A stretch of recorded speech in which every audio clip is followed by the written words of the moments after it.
course, any Colts discussion begins and maybe ends with Peyton Manning. He had the neck surgery this offseason. Sure. He signed the 5-year deal after Brady signed his. Not that anybody doubted either one of those guys would get their money or that they deserve it. But what's the latest with Peyton? Is he going to start the season on time? How's his injury coming? And what's the significance of the 5-year, $90 million contract, in your opinion?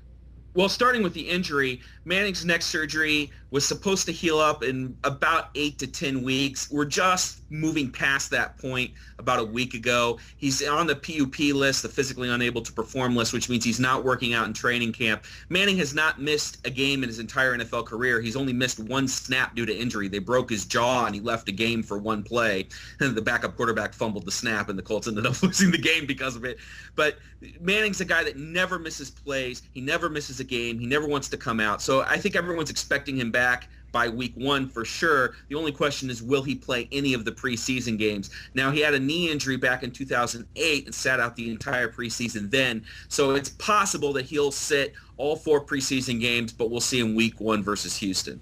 The other article you write about the salary, you have the percentage of the salary cap for the Colts that Peyton Manning occupies. And I find this interesting because as a Patriots fan, we've always looked from afar as Bill Belichick has seemingly found trash and made it into treasure and gotten bargains everywhere, from Danny Woodhead now to Junior Seau or Brian Cox, veterans before. Somehow he's been able to do that. Yet we look at the Colts, and the Colts have paid their top guys, Reggie Wayne, everybody, Peyton Manning, Joseph Adai, Dwight Freeney, even Edgar and James for a while before that. But you write in this article, which is interesting, that Peyton's percentage of the salary cap in 2011 is 13%, and in the years 8 and 9, it was up over 16%. So obviously this was somewhat of a team-friendly deal for the Colts also.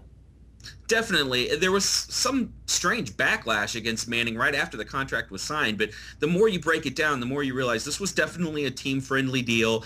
It establishes Peyton as the highest-paid player, just, I think, a touch more than Tom Brady. Apparently, they had a big fight, he and Jim Irsay, and Manning said he was willing to take less than Brady, and Irsay said that he wanted to pay him more than Brady. And the end result was a team-friendly deal that lowered the Colts cap number for Manning, allowed them to re-sign Joseph Adai for a bargain contract, allowed them to re-sign Ryan Dean, the right tackle, who struggled in recent years but is a veteran presence.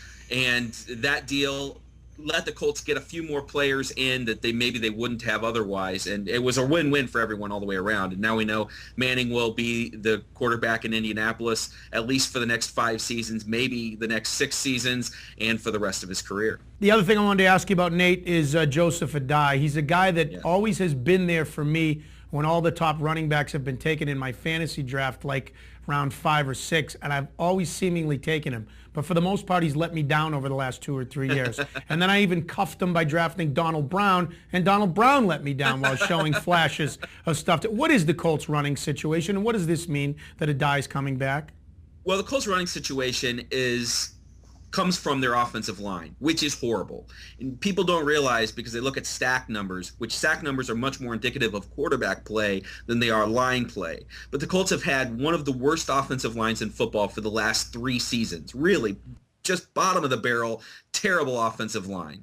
Now, because of that, guys like Joseph Adai, who we have a designation we call classic Colts. And classic Colts are guys that aren't necessarily perennial Pro Bowlers. They're not going to go on the Ring of Honor or into the Hall of Fame, but they're people that Colts fans know and love. And Joseph Adai is one of those classic Colts. He's an excellent blitz blocker. He's an excellent receiver out of the backfield. He has never put up huge numbers. He's been a little bit hampered by injuries, but mostly he's been hampered by an awful offensive line, which the Colts addressed with first and second round picks this year. However, because of the lockout, Anthony Costanzo and Ijalana, the first and second round picks, may or may not actually wind up starting day one. If we'd had normal offseason with OTAs and everything else, fans would have expected both of them in the starting lineup in hopes for a revamped running game from the Colts.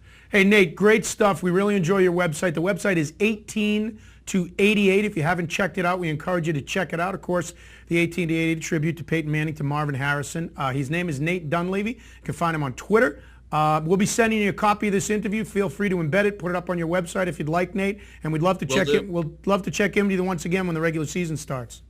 Anytime. Good to talk to you. Have All right, a great you one. too, Nate.